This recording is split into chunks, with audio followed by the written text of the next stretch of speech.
오늘 나누실 성경 말씀은 시편 25편 1절부터 22절입니다. 시편 25편 1절부터 22절 말씀을 교독하시겠습니다.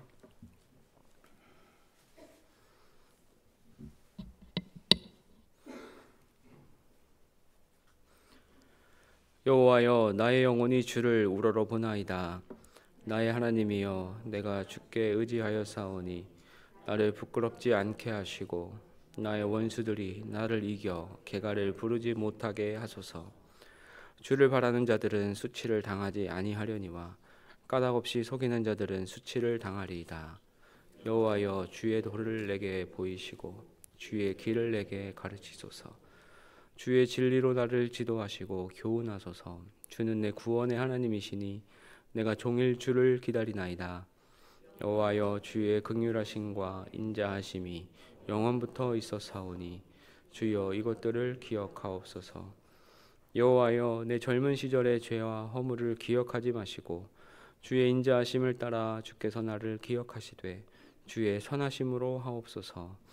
여호와는 선하시고 정직하시니 그러므로 그의 도로 죄인들을 교훈하시리로다. 온유한 자를 정의로 지도하시며 온유한 자에게 그의 도를 가르치시리로다.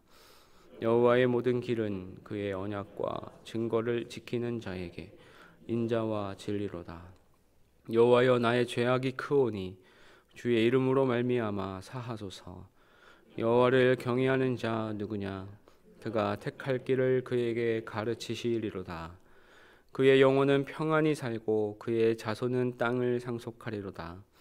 여호와의 친밀하심이 그를 경외하는 자들에게 있으며 그의 언약을 그들에게 보이시리로다. 내 눈이 항상 여호와를 바라보면 내 발을 그물에서 벗어나게 하실 것이미로다. 주여, 나는 외롭고 괴로우니 내게 돌이키사 나에게 은혜를 베푸소서. 내 마음에 근심이 많사오니 나를 고난에서 끌어내소서. 나의 곤고와 환난을 보시고 내 모든 죄를 사하소서. 내 원수를 보소서. 그들의 수가 많고 나를 심히 미워하나이다. 내 영혼을 지켜 나를 구원하소서. 내가 주께 피하오니 수치를 당하지 않게 하소서. 내가 주를 바라오니 성실과 정직으로 나를 보호하소서. 하나님이여, 이스라엘을 그 모든 환난에서 속량하소서. 아멘. 성경을 끌어가는 두 축은 하나님의 한없는 은혜, 그리고 그에 못지않아 보이는 인간의 끈모를 죄악입니다. 성경은 이 둘의 지속적인 상호작용을 그립니다. 하나님께서 사랑으로 인간을 창조하셨지만 인간은 곧 모든 창조 질서를 뒤집어 엎는 죄악을 범합니다. 하나님은 또 은혜를 베푸셔서 인간을 구출하시고 자신에게로 이끄시지만 인간은 쉬지 않고 하나님께 반역을 감행합니다. 심지어 하나님은 직접 육체를 입고 오셔서 우리 대신 죽으시고 우리 대신 지옥을 경험하시지만 그럼에도 인간은 그 사랑마저도 거부하고 십자가마저 모욕하기도 합니다. 이 끝없는 은혜와 반역, 용서와 죄, 사랑과 진노의 반복은 오늘날 우리 각각에게도 지속되는 것만 같습니다. 그리고 오늘 본문에서 다윗은 그렇게 요동치는 심적 변화를 보이고 있습니다. 로마서 7장에서 바울은 오호라, 나는 공고한 사람이로다. 이 사망의 몸에서 누가 나를 건져내랴 라고 말한 직후 우리 주 예수 그리스도로 말미암아 하나님께 감사하리로다 라고 외침으로 이러한 갈등 관계를 단적으로 표현합니다. 우리도 은혜를 경험하는 동시에 절망을 경험합니다. 이러한 그리스도인의 체험은 우리를 미치도록 힘들게 만들기도 하지만 그리스도 안에 있는 자들에게 오히려 자신을 향해 그리고 하나님을 향해 깊이 파고들게 하는 원동력이 되기도 합니다. 본문을 통해 이 역설의 진리를 살펴보기 원합니다. 1절입니다. 여호와여, 나의 영혼이 주를 우러러 보나이다. 다윗은 하나님을 부릅니다. 그리고 나의 영혼이 주님을 우러러 본다라고 고백합니다. 주님을 우러러 본다와 상통하는 표현들이 본문에 계속해서 등장합니다. 2절에 내가 주께 의지하였사오니, 3절에 주를 바라는, 5절에 내가 종일 주를 기다리나이다, 15절에 내 눈이 항상 여호와를 바라봄은, 21절에 내가 주를 바라오니 등이 그러한 맥락에 있습니다. 그런데 여기서 영혼이라는 단어는 생명, 육체 등을 의미하기도 합니다. 또한 우러러보나이다라고 번역하여 시선을 높은 곳에 두는 표현으로 들리지만 실제로는 무언가를 들어 올린다라는 의미입니다. 즉 하나님, 제 자신을 높이 들어 올립니다라는 고백인 것입니다. 재물을 높이 들어 드리는 제사인 거제와 같이 자신의 온 존재를 하나님께 높이 들어 바친다는 뜻입니다. 2절과 3절입니다. 나의 하나님이여, 내가 주께 의지하였사오니 나를 부끄럽지 않게 하시고 나의 원수들이 나를 이겨 개가를 부르지 못하게 하소서. 주를 바라는 자들은 수치를 당하지 아니하려니와 까닭없이 속이는 자들은 수치를 당하리이다. 다윗이 그렇게 하는 이유는 무엇입니까? 다윗이 처한 상황이 간접적으로 그려집니다. 다윗은 부끄러움과 수치를 당할 수 있는 위험에 처해 있는 것입니다. 원수들이 다윗에게 승리를 거두고 다윗의 믿음을 조롱할 위험에 처해 있습니다. 원수들이라고 하면 정치적인 적대자로 치부할 수도 있겠지만 부연 설명을 보면 원수는 오히려 하나님을 바라지 않고 까닭없이 속이는 자들입니다. 그래서 다윗은 그러한 자들 때문에 오히려 하나님을 더 의지한다고 고백합니다. 우리는 그리스도인으로서 예수 믿지 않는 자들이 우리에게 승리를 거두고 예수 믿어도 뭐 별거 없네라고 조롱할까 두려워합니다. 지질이 궁상스러운 삶을 살아가는 자신의 모습을 바라보며 한탄스럽고 부끄러워 내가 하나님의 영광을 가리고 있지는 않은가 생각하기도 합니다. 하지만 가장 수치스러운 자리인 십자가에서 까닭없이 속이는 자들에게 죽임당하신 예수님이야말로 가장 치욕스러운 모욕을 당하셨지만 그 수치로 오히려 승리를 거두셨습니다. 따라서 오늘 나의 모습이 아무리 누추하고 창피하고 부끄럽다 하더라도 그것이 우리의 결말은 아닙니다. 100번 양보해서 이 세상에서는 까닭없이 속이고 하나님을 바라지 않는 자들이 승리하는 것처럼 보여도 결국 그들은 하나님이 알지 못한다고 최후에 말씀하실 때 영원한 창피를 당하게 될 것입니다. 4절 5절입니다. 여호와여, 주의 도를 내게 보이시고 주의 길을 내게 가르치소서. 주의 진리로 나를 지도하시고 교훈하소서. 주는 내 구원의 하나님이시니 내가 종일 주를 기다리나이다. 다윗은 하나님을 의지하오니 주님의 도와 길과 진리를 보여주시고 가르치시고 지도하시고 교훈해 주시기를 간절히 구합니다. 여기서 도와 길은 다른 단어로 되어 있기는 하지만 인생을 살아가는 데 필요한 삶의 방식과 자세를 뜻합니다. 저는 길지 않은 인생이지만 살면 살수록 어떤 삶이 좋은 삶인가, 어떻게 사는 것이 정말 의미 있고 바르게 사는 것인가 고민하게 됩니다. 하지만 사람들이 제시하는 길, 또 많이 가는 소위 넓은 길은 그 해답이 될 수 없음을 깨닫게 됩니다. 세속적인 가치를 정신없이 쫓다 보면 건강이 되었든 관계가 되었든 물질이 되었든 언젠가 걸림돌이 나타나 자신이 추구했던 그것이 과연 진정으로 무슨 의미가 있기는 한 것인가라는 질문을 부닥뜨리게 되기 때문입니다. 하지만 하나님의 길과 도와 진리에는 그러한 허무함과 공허함이 없습니다. 따라서 하나님의 길은 걸음에 걸을수록 우리의 삶의 의미가 더해지며 짙어집니다. 따라서 다윗은 그러한 하나님을 기다리고 길을 보여달라고 구합니다. 이렇게 본다면 구원이란 다른 것이 아니라 내가 제대로 된 길을 하나님 안에서 걷고 있다는 의식입니다. 그리고 이 말씀은 예수님의 유명한 정언, 내가 곧 길이요 진리요 생명이라는 말씀을 떠올리게 합니다. 예수님께서는 우리에게 길을 가리키며 저 길로 가라, 이 길로 가라 라고 하지 않으셨습니다. 심지어 나와 함께 그 길을 가자라고 하시지도 않았습니다. 오히려 내가 그 길이라고 하십니다. 내가 진리고 내가 생명이라고 단언하십니다. 우리 인류가 온 역사 동안 기다리던, 온 우주가 영원히 기다리던 그 모든 해답이 예수님 자신으로 주어진 것입니다. 그 예수님의 길을 통해 하나님께 나아가는 것만이 우리가 바라는 삶의 전부입니다. 우리는 무엇을 우리의 도와 길과 진리 삼고 있습니까? 이 세상이 말하는 길과 진리는 우리를 궁극적으로 구원할 수 없습니다. 오직 길 자체, 진리 자체, 생명 자체 되신 그리스도를 쫓아 사는 은혜가 우리에게 있기를 소원합니다. 6절에서 8절입니다. 여호와여, 주의 긍휼하심과 인자하심이 영원부터 있었사오니 주여 이것들을 기억하옵소서. 여호와여, 내 젊은 시절의 죄와 허물을 기억하지 마시고 주의 인자하심을 따라 주께서 나를 기억하시되 주의 선하심으로 하옵소서. 여호와는 선하시고 정직하시니 그러므로 그의 도로 죄인들을 교훈하시리로다. 그리고 다윗은 하나님께서 길을 가르치시고 그 길을 따르지 못하면 가혹하게 책망하는 분이 아니시다라는 사실을 기억합니다. 그리고 하나님의 긍휼하심과 인자하심이 영원부터 자신에게 있음을 고백합니다. 긍휼이란 여성의 자궁과 관련된 낱말로 어머니의 끝없는 동정심을 뜻하며, 인자하심은 여러 차례 등장하는 헤세드로서 언약에서 비롯된 한결같은 사랑과 호의를 뜻합니다. 그런데 다윗은 갑자기 내 젊은 시절의 죄와 허물을 기억하지 말아달라고 구합니다. 왜 그러합니까? 서두에 말씀드렸듯이 하나님의 은혜와 인간의 반역, 다시 말해 주일 말씀처럼 하나님의 진노와 하나님의 사랑은 때려야 뗄 수 없는 관계에 있습니다.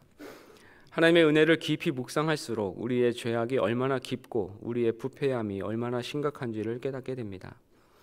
하지만 한 가지 의문이 드는 것은 왜 세월이 흐른 지금 젊은 시절의 죄와 허물을 기억하지 말아달라고 요청하냐는 것입니다.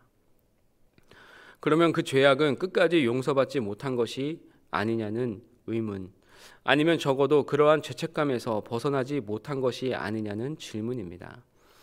하지만 그렇지는 않습니다. 마치 이미 부모님과의 사이가 회복된 성인이 사춘기 시절 부모님께 극심하게 반항하여 부모님의 마음을 아프게 했던 일을 후에 기억하며 부모님의 사랑을 되새기듯이, 다윗은 이미 하나님께서 그 죄악을 기억하지 않으시는 분임을 알고 신뢰하기에 자신을 용서하셨던 그 긍휼과 인자로, 또한 선하심으로 지금 나를 바라봐 주시고 기억해 달라고 부탁하는 것입니다. 그렇지 않다면 감히 그것을 잊어달라는 부탁을 할 수조차 없을 것입니다. 오늘 본문을 세 부분으로 나누자면 지금까지의 부분을 그리스도인의 회심 내시 중생의 경험을 기억하며 드리는 기도라 할 수 있겠습니다. 우리는 이미 구원받았습니다. 하나님의 한결같은 긍휼하심과 끝없는 사랑과 호의로 우리의 죄는 기억되지 않습니다. 우리는 기억할지 몰라도 하나님은 기억하지 않으신다고 선포하셨습니다.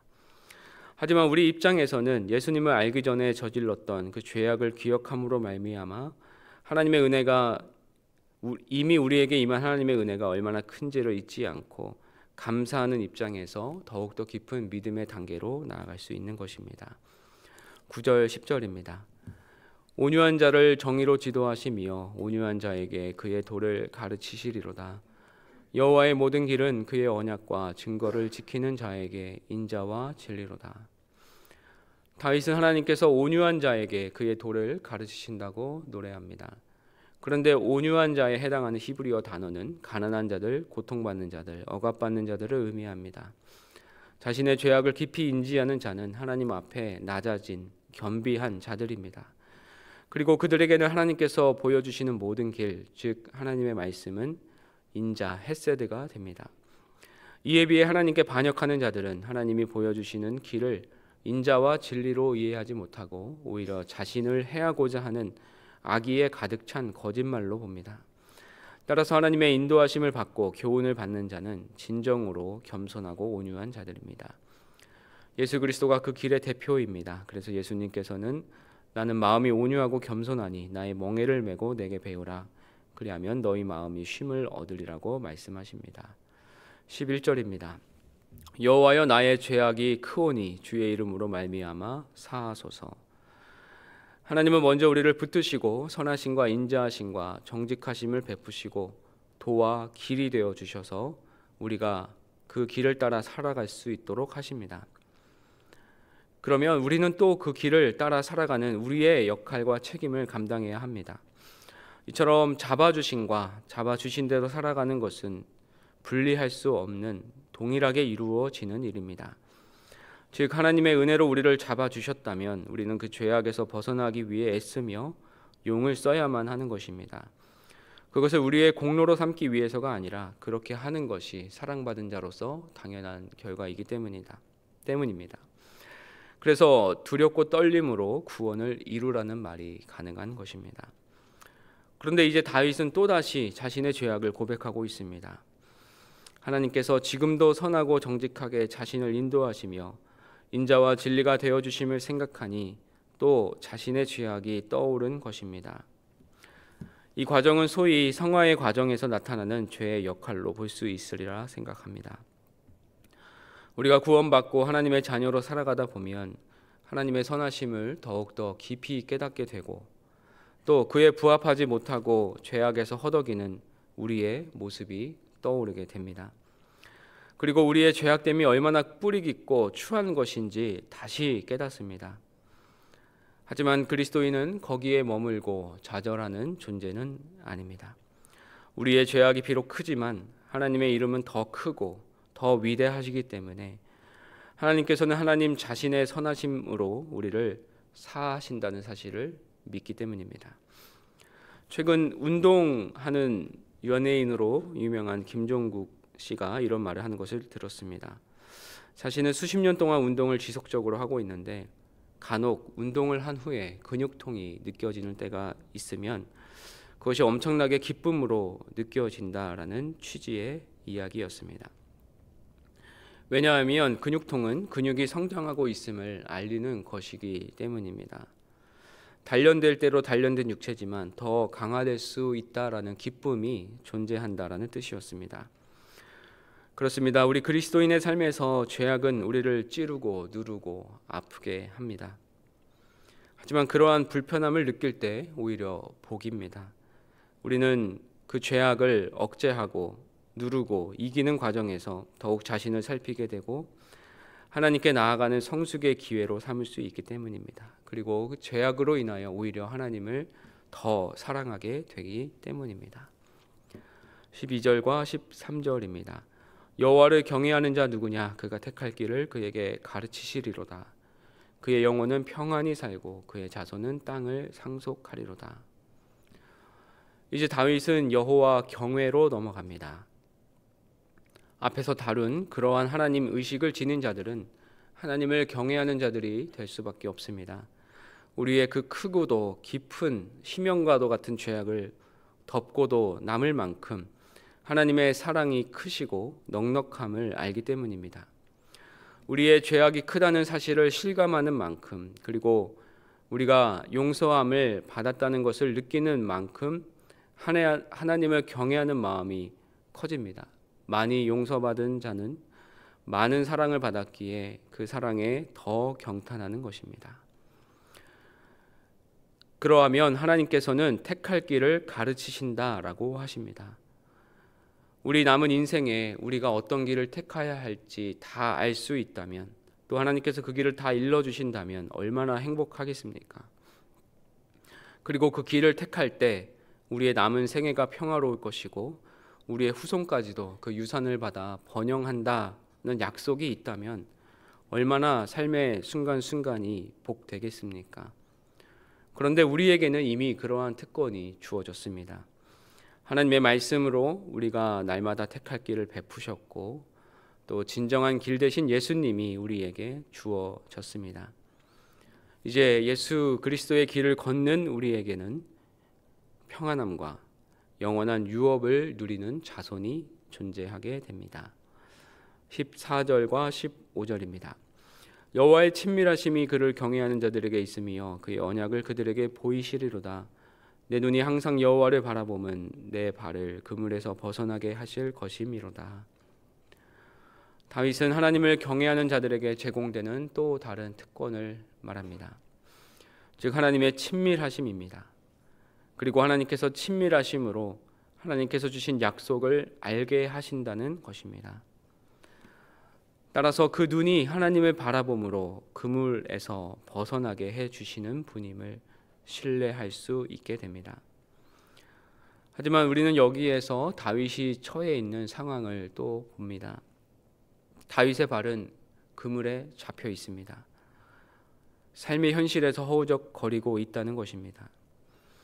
하지만 그럼에도 불구하고 다윗은 좌절하지 않습니다. 이제 자신의 눈이 항상 여호와를 바라보고 있다라고 고백하며 그 어려움에서 벗어나게 하실 것을 신뢰한다라고 말합니다. 그런데 재밌게도 다윗의 탄식이 또 이어집니다. 16절에서 19절입니다. 주여 나는 외롭고 괴로우니 내게 돌이키사 나에게 은혜를 베푸소서. 내 마음에 근심이 많사오니 나를 고난에서 끌어내소서. 나의 곤고와 환난을 보시고 내 모든 죄를 사하소서. 내 원수를 보소서. 그들의 수가 많고 나를 심히 미워하나이다. 과거의 죄악은 용서받았습니다. 현재의 죄악도 모두 해결되고 있습니다. 하지만 그의 삶이 녹록지 않은 것은 마찬가지입니다. 다윗은 솔직하게 자신이 외롭고 괴로우며 마음의 근심이 많고 고난 중에 있음을 고백합니다. 곤고와 환난이 극심합니다. 거기에서 끌어내 주시고 자신의 모든 죄를 사해달라고 다시 또 부르짖습니다. 또 죄를 이야기하고 있습니다. 어떻게 보면 참 지긋지긋한 죄에 대한 집착이라고 할 수도 있겠지만 이것이 우리 그리스도인이 처한 현실이 아닐까 생각합니다. 예수님과 함께 살리심을 받아 중생의 은혜를 누렸고 예수님과 함께 일으킴을 받아 성화의 삶을 살아갑니다. 하지만 우리는 예수님과 함께 앉는 그날을 고대함으로 살아갑니다. 하나님과 친밀하면 친밀해질수록 그러한 열망은 이 땅이 아닌 하늘에 있게 됩니다. 그렇게 함으로 자신과 이 땅이 처한 죄악을 바라보게 되는 것입니다. 그리고 그 모든 죄가 궁극적으로 해결될 그날을 고대하게 되는 것입니다. 그리고 15절에서 다윗은 자신이 바라본다고 말하며 16절에서는 내게 돌이켜 달라고 합니다. 먼저 바라봐 주셔서 자신을 붙잡으신 하나님께 잡힌 바 되어 이제는 자신이 하나님을 붙잡고 바라보았사오니 또 자신을 바라봐 달라는 간구입니다. 잡힘과 잡음의 상호작용이 절묘하게 나타나 있습니다. 20절에서 22절입니다. 내 영혼을 지켜 나를 구원하소서. 내가 주께 피하오니 수치를 당하지 않게 하소서. 내가 주를 바라오니 성실과 정직으로 나를 보호하소서. 하나님이여 이스라엘을 그 모든 환난에서 속량하소서. 이제 다윗은 영혼을 바라보며 선포합니다. 내 영혼을 지켜 구원하소서. 다른 어떤 대상이 아닌 주님께만 피하오니 수치를 당하지 않게 하소서. 주님을 바랍니다. 주님을 구합니다. 지켜 주시옵소서. 주님의 신실하심을 아오니 나를 보호하소서. 그리고 이 다윗의 시는 이스라엘 공동체의 시가 되어 염원을 염두에 둔 하나님 찬가가 됩니다. 오늘 말씀을 보며 고린도후서 말씀이 떠올랐습니다. 고린도후서 1장 10절입니다. 그가 이같이 큰 사망에서 우리를 건지셨고 또 건지실 것이며 이후에도 건지시기를 그에게 바라노라. 다윗은 젊은 시절의 죄, 현재의 죄, 그리고 어쩌면 이 세상에서는 해결되지 않을 모든 죄와 환난에서의 궁극적 구원을 바라며 사모합니다. 바울의 고백처럼 큰 사망에서 건지셨고 건지시고 계시며 이후에도 건지실 그 하나님을 바라고 꿈꾸는 것입니다. 우리는 용서와 은혜를 경험했음에도 계속해서 우리 안에 드러나는 죄로 인해 또 우리가 처하는 곤고와 환난으로 인해 좌절하기도 합니다. 하지만 우리는 그 좌절에 머무는 것이 아니라 하나님을 더 간절히 사모하게 됩니다. 그리고 하나님을 더욱 사랑하게 됩니다. 이 잡힘과 잡음의 역설적인 굴레가 오히려 우리를 하나님께 나아가는 끝없는 원동력이 되는 것입니다. 오늘도 다윗의 이 고백과 함께 그리스도와 함께 잡힌바된 그것을 잡기 위해 전력 투구하는 우리 모두가 되기를 소원합니다. 기도하겠습니다. 하나님 아버지, 다윗의 고백이 우리의 고백입니다. 다윗이 죄와 씨름하듯이 우리도 죄와 씨름하며 현실과 씨름하며 결국은 하나님의 사랑과 신실하심에 만족하게 하시니 감사합니다. 잡힌 바 된 그것을 잡기 위해 오늘도 달려갑니다. 주의 길을 보여주시고 성실과 인자로 인도하여 주시옵소서. 예수님의 이름으로 기도드립니다. 아멘.